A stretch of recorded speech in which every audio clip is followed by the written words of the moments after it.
what my dream is that we're able to replace about 50% of nitrogen fertilizer around the globe, right, on any plant without impacting the yield, right, at yield parity. And that we can do that at a fraction of the cost that conventional fertilizer does it. That is the dream. Welcome to this week's Leaders on a Mission, where we explore stories of innovation and impact. Now, today I'm joined by Tim Schnabel, CEO and founder of Switch Bioworks. Now, Switch are a really interesting company, revolutionizing agriculture through synthetic biology. So Switch Bioworks developed nitrogen-fixing microbes to reduce fertilizer dependency, addressing sustainability challenges in farming. And today we're going to discuss Tim's journey, the company's mission, the breakthrough in synthetic biology, and touch upon the future of sustainable agriculture. So, Tim, thanks so much for joining us on the show today. Great to have you here. No, thanks so much for hosting me, Simon. No, it's a pleasure. Now, tell me, give me some context, maybe a couple of key moments or experiences in your career that led to you founding Switch Bioworks.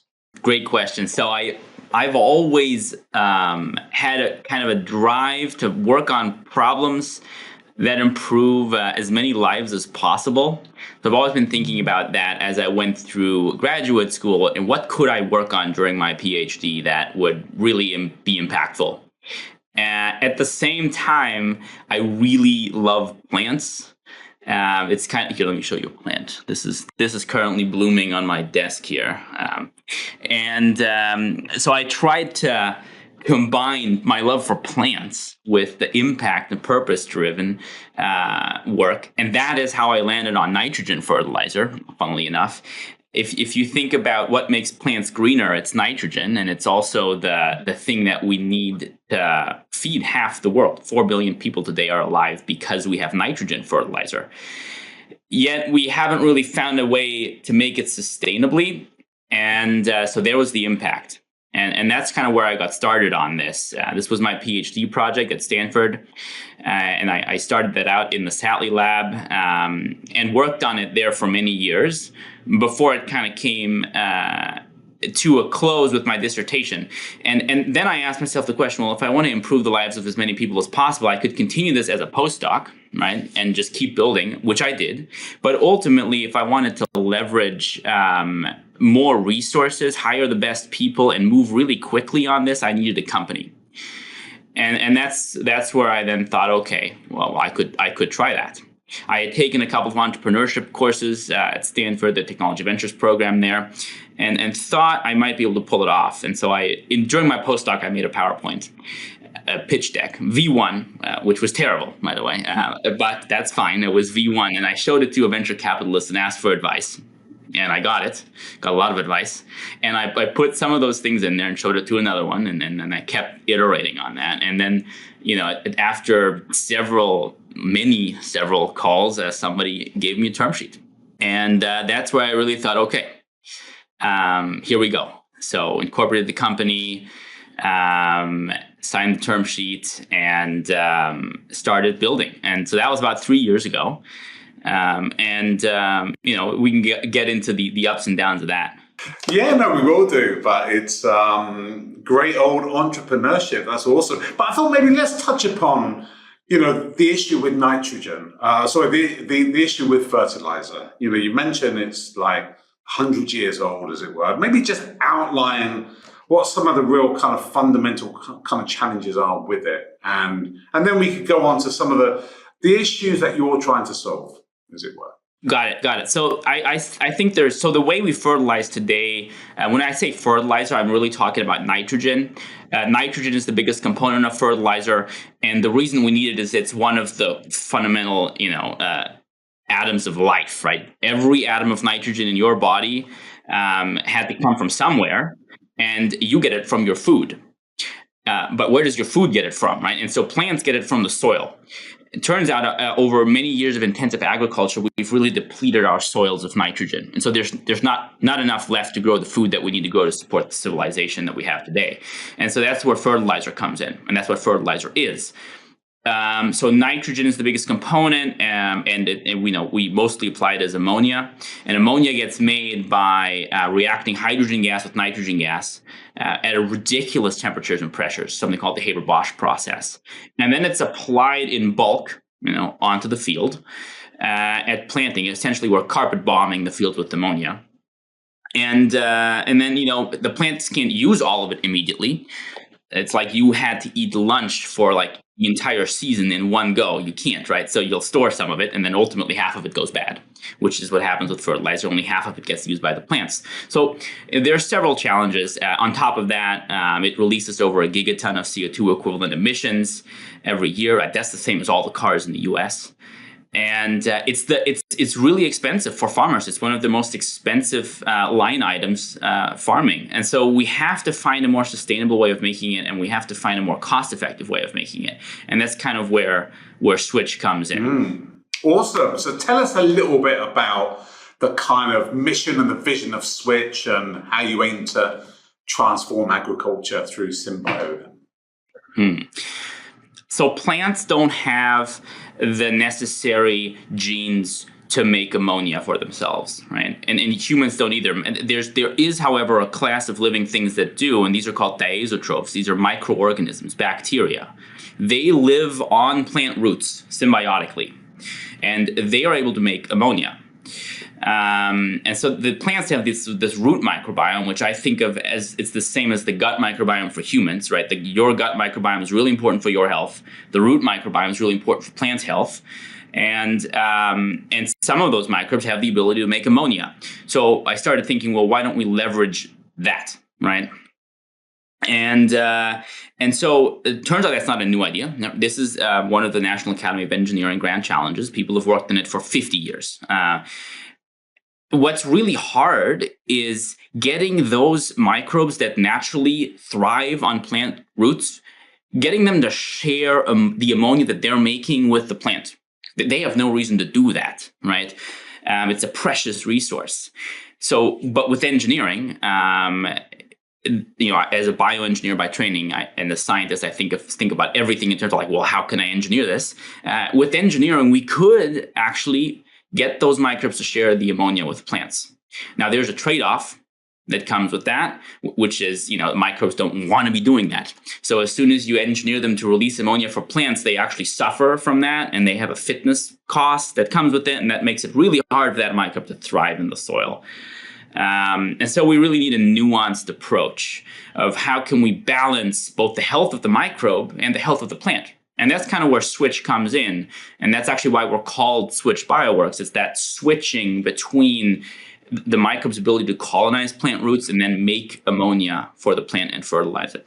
So, it sounds really interesting. So maybe tell us a little bit about where you've got to with this then, like this kind of technology. And what's your view on how, where have you got to with this tech, I should say? Yeah, like where is it? When can you buy it? Great question. So, as I kind of think about the milestones of Switch Bioworks since its founding, is I think that the biggest one is securing enough financing for this research, and so we've raised $28 million to date from a variety of amazing venture capitalists, philanthropists, and the government. And then we've hired a team of over 20 researchers. Now, so these are, as I was talking about this nuanced trade-off between growth and production of fertilizer, that really is a biotech challenge, right? And a scientific one. So we've hired scientists from around the world, literally from every continent except Antarctica, which is okay because they don't use a lot of fertilizer down there. And these people are people who I I read their papers when I was in graduate school. And so I really admire them, and I cannot believe that I get to work with them every day. And so, together what we've done is, first of all, answer the question of, well, what is the best microbe for the job? Right? So we went out with shovels, right, to several different states in the US and also sub-Saharan Africa, where we're working as well, and dug up corn plants and found the best microbes for the job. And then we did a lot of, well, how can we engineer this thing? And after we figured out how to engineer them, now the question is, well, how can you get them to release ammonia? So we solved that too. We are extremely good at getting any microbe to release ammonia. And now we're at the cusp of trying to figure out exactly how to get that switch to work, such that we don't just have them releasing ammonia, but we have them releasing ammonia under control, such that they can first grow and populate plant roots and then make that fertilizer. And we're almost there. We have a platform of many, many different options that we've developed and patented that we're working on. And we're building prototypes every day. And kind of this year, we're going to start putting those in the greenhouse and the field to see what really works. And there's a lot of unknowns. And I think in the end, you can only really validate them in the field. It's really hard to replicate agriculture in a lab, right? So there's certain steps. First, does this work in the grow rooms that we've built? Does this work in the greenhouse? Does this work in the field? Does this work in the field repeatedly? And in which field, right? So that's kind of where we are now. And then ultimately, it's then going to come to scaling up production, which we're starting as well, and getting a product to the farmer. What we envision is, you got me started now, Simon. I got to finish this up. So an ounce of powder. Like these are microbes. An ounce of powder per acre. And the farmer will rehydrate that and apply it in furrow at planting of corn. It's one treatment per season. And then the microbes first colonize the plants, and then they make ammonia. And hopefully at a fraction of the cost, right, of conventional fertilizer. I love it. It sounds incredible. Yeah, what are the biggest challenges you face now then, do you think, in terms of, where you are now with this? The biggest, that's really hard to pick the biggest. I'll just start a list here. And that's one of the things that is one of the funnest part of being CEO is you always sit on the worst of the challenges, right? The ones that are easy don't make it to you; they get solved. So you constantly have the most pessimistic view of the business. So here's a couple, right? Number one, it requires a big colonization, right? For us to get enough microbes onto the plant root to make enough nitrogen. If we want to replace, let's say, 25 to 50% of nitrogen without affecting the yield of corn with our product, right? So same yield, but we're replacing 25 to 50% with this for like $1. Then we have to get to a total colonization of 5 to 10% of the root microbiome. So that means 5 to 10% of all the microbes on plant roots are the switch microbes. And that's just really hard to get. And we can't get there with a single microbe. We have to get there with the consortium. So we're not just building one, but several, that'll come on as a team to tackle this and colonize the plant as a team. And then the next challenge is, in what soil? Right? There's many different soil types in the US and internationally. So will it work robustly across different soil types? And how do we design for that? Right, is a big challenge as well. And those are technical. So I also want to pick a couple of others here off the board. One of the, we're a science-first business. It runs that is our DNA. I'm a scientist by training. Our best people are scientists by training, and that is just. How do you do that and maintain that rigorous science-first approach, but as a business, right? Where you have timelines and you have to be commercial and you have to generate revenue. And so that is constantly a push and the shove between the scientists and the the people who need to raise money for the science. It's I would love to explore this. No, you got to build this now, and we need to commercialize that. So that's a challenge that's just kind of ongoing. And then I'll throw out a marketing one as well. There's a lot of products in the market actually that are biologicals. Yeah, as I said earlier, people have thought about engineering microbes or just microbes, right, to replace fertilizer for many years. So when we get to the market, how are we going to differentiate ourselves? How are we going to? And it's the switch. right? Which will ultimately lead to performance improvements that no one else can get to. But how do we easily and simply communicate this mechanism of action and get this differentiation in a market that might be growing a little bit, get a little bit, let's just say, jaded with trying such products? Yes. Yeah. Okay. Awesome. So a couple of things just to unpeel a little bit. Can you just tell us a little bit about how this switch works then? Okay, so the switch is it's a piece of DNA, right, that we've engineered. It lives on the chromosome in the DNA of the microbe, and initially it's off, right? The microbe has been engineered, but it doesn't know it's been engineered. Okay, it's as if it's wild type is what the science jargon is for it, and so the microbe comes onto the seed at planting. And because the switch is off, right, it's not making fertilizer yet. That means it can use all of its energy and focus to grow, right, to multiply, to colonize the plant roots as it would normally do. These are microbes that we've isolated from those fields, right? And so once it's established, and this will take a couple of weeks, then the switch, which has been coded into the piece of DNA, it kind of turns on, right? It can tell time effectively. And now the microbe will change state from colonization to I'm going to make ammonia. And it's going to keep doing that, right, until the season is over and the plant is pulled out. At which point, these microbes that are now making fertilizer are at a big disadvantage compared to everything else, because they're spending energy making fertilizer while everything else is just doing its thing. So they're going to get outcompeted between the seasons, and so then the next year the product will have to be applied again. So that's how the switch works. And that your next question might be as well. Okay, well, how do you tell time with DNA? And so that's actually that is where all of the secret sauce is. And there's not one way of doing it. There's many ways of doing it. And so we're building them all in parallel, and we're going to figure out the best way for a microbe to tell time between I have established myself on a root, I can start making fertilizer now. And then we need to do that across many different microbes, right?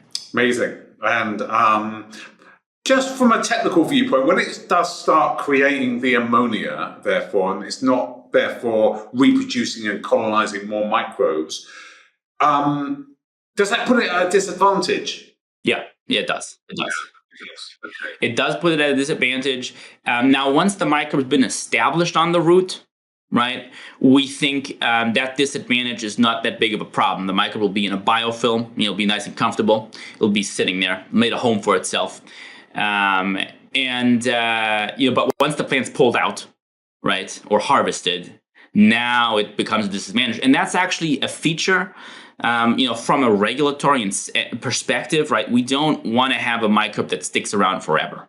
So we're not too concerned about that. Though we are looking at, well, exactly how long is this thing going to be there? And the challenge is more on the side of, can we get it to be there for longer? Not, can we get it to get out-competed? Like, that's easy, right? Getting yourself out-competed in a field is easy.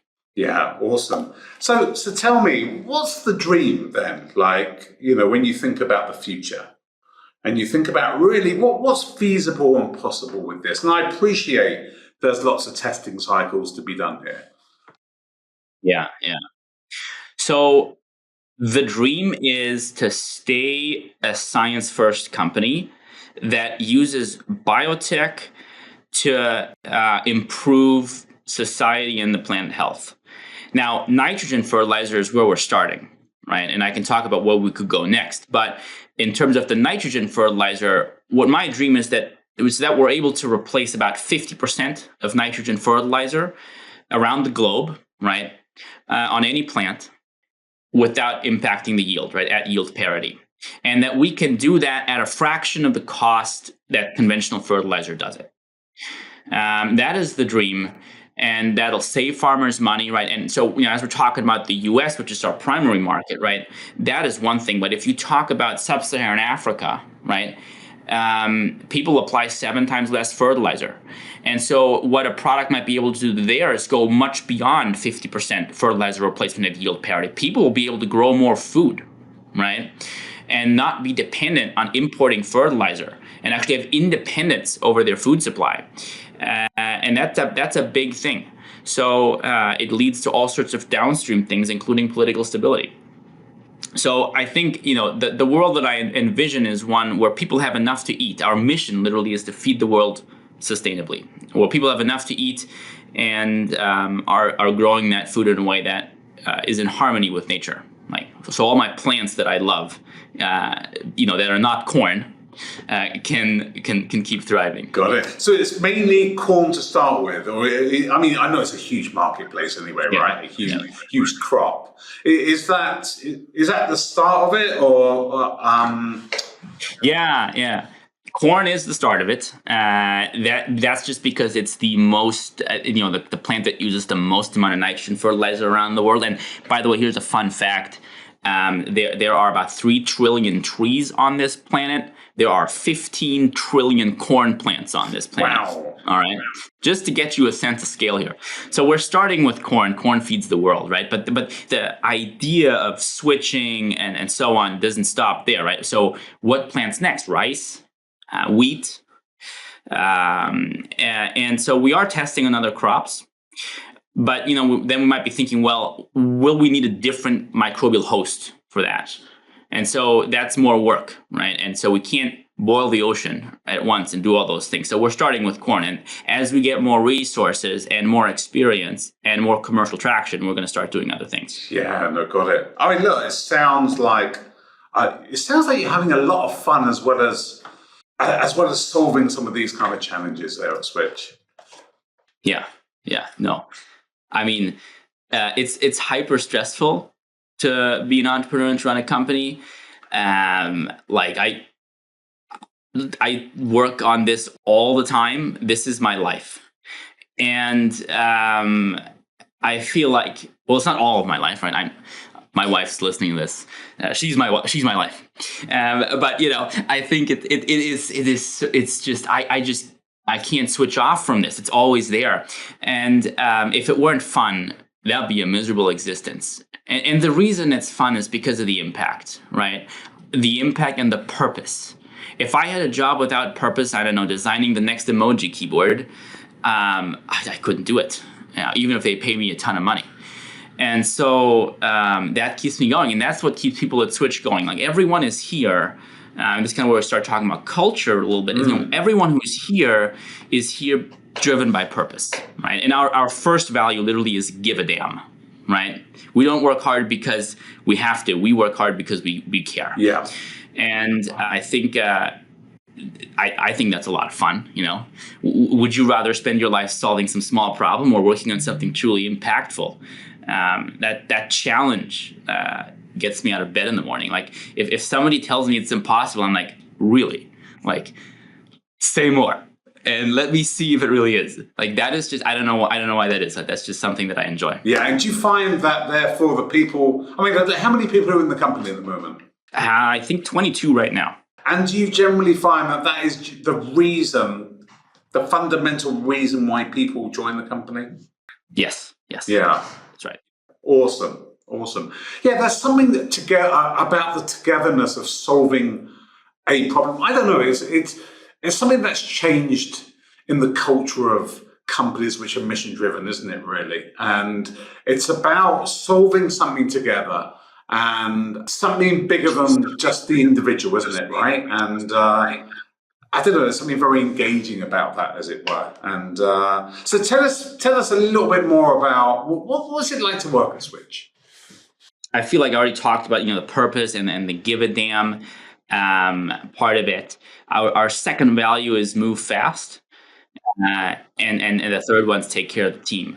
So the moving fast is obvious, right? It's what we got to do to survive the pressures of the market. Startups shouldn't be here. Everything tries to destroy them, right? And so you have to deliver. You have to move fast. And so we try to move as quickly as we can. And so people are very switched on, right? We have milestones and we design a process and then we get going. Then in terms of taking care of the team, it's a highly collaborative culture.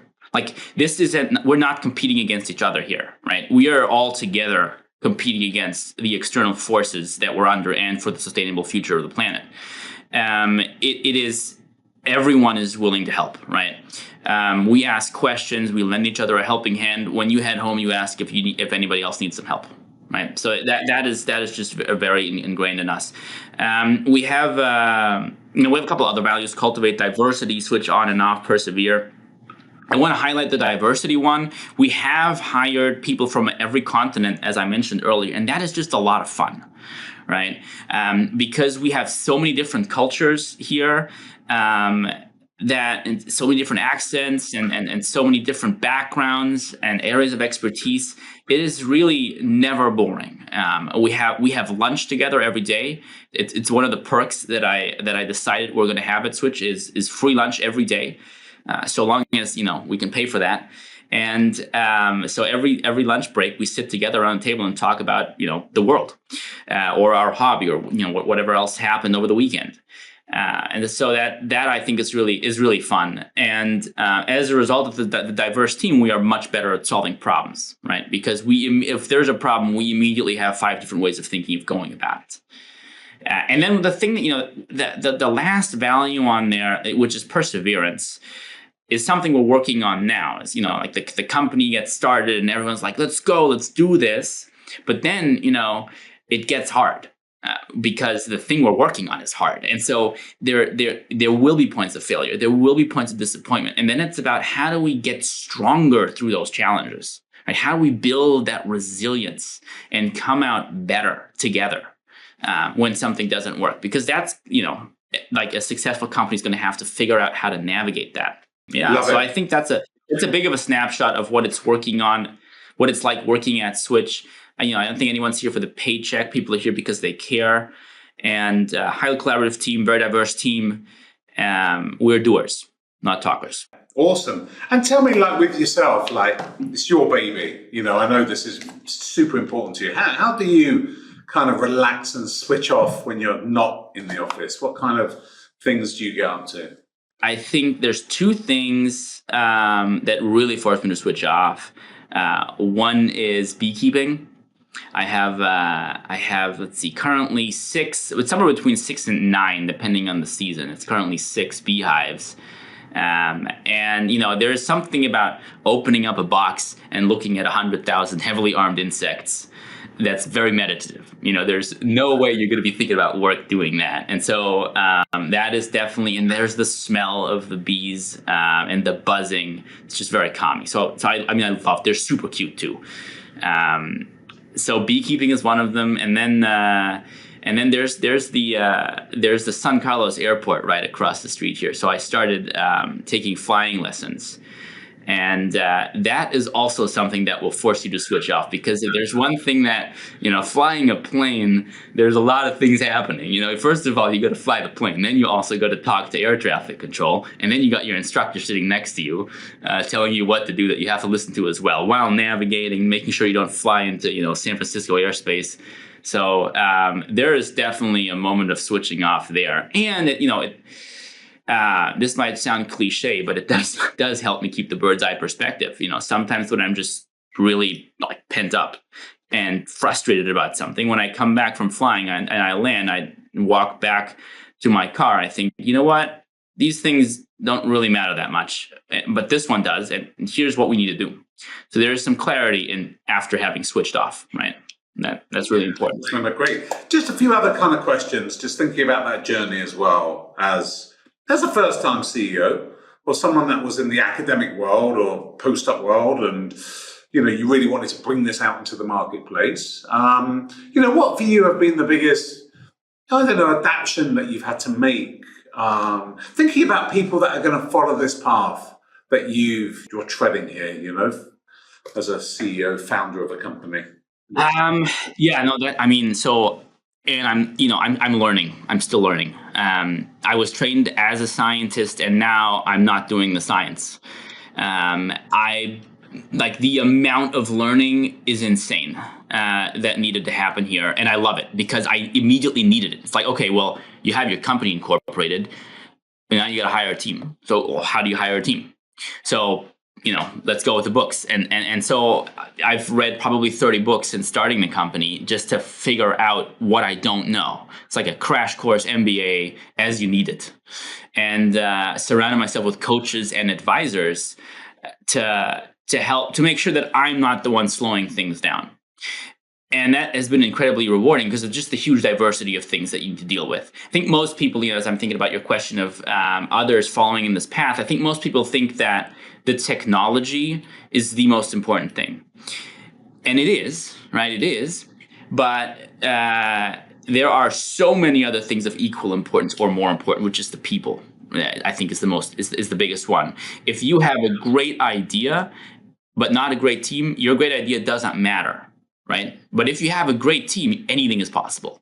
And so figuring out how to identify talent and then get out of their way and coach them, or come in, like when do you zoom in and when not? When do you micromanage? When do you coach? And there's a place for both of those. This task relevant maturity. Learning things like that, I think is going to be.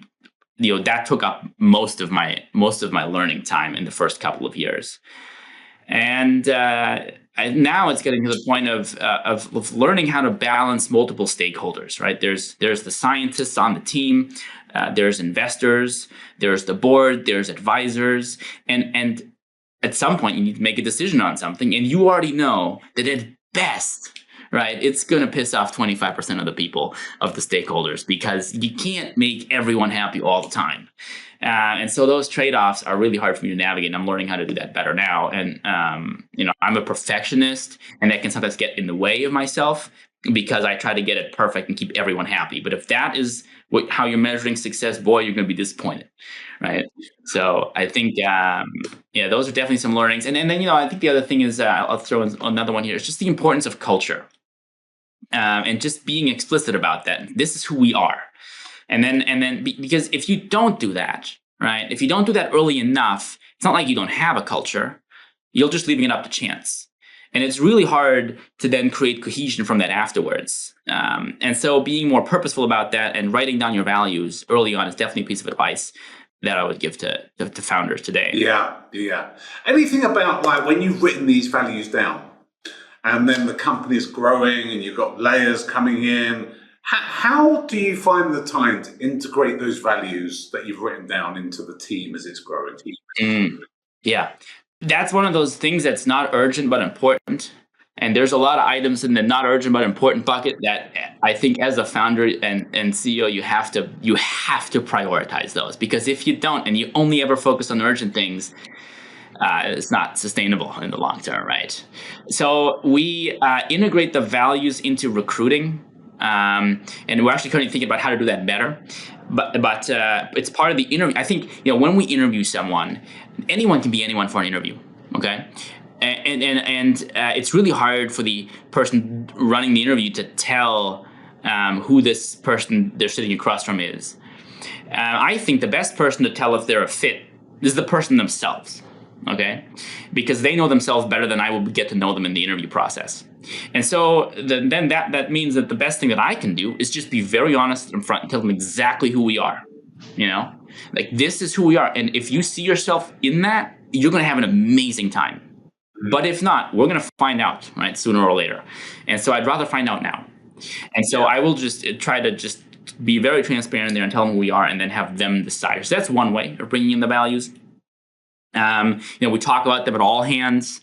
We have a thank you section at every all hands where anyone can just give anyone a shout out for or a thank you for embodying one of our values. And they're part of company offsites. And I really think of them not as just a piece of paper on the wall, though. I mean, they are on the wall as on a piece of paper and on our website, but how do we take them and make them actually measurable things that we embody every single day?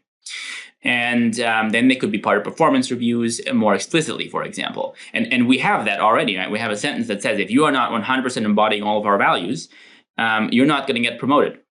And they come up in one-on-ones and so on and so forth. Or when we do feedback surveys across the company, we ask the team, hey, which of these values are we currently just talking about but not living up to, right? And so there's just constant feedback.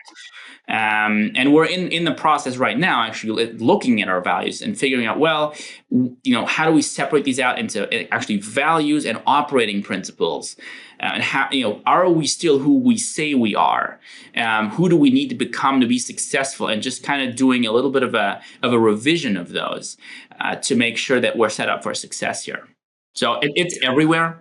I think it's one of the most important things to get right. Yeah, absolutely. No, that is awesome. That's great, Tim. You've given some fantastic perspective. Really appreciate you joining us on the pod today, and really inspiring to hear about your vision, your mission, and what you're looking to do with Switch Bioworks. And this mission to transform agriculture is it beats really it's your heartbeat, isn't it? And it beats hard and it beats fast. So, wishing you and the team really well for the rest of 25, for lots of continued success as you look to kind of bring this innovation to the kind of marketplace. And to our listeners, thanks so much for tuning in. Until next time.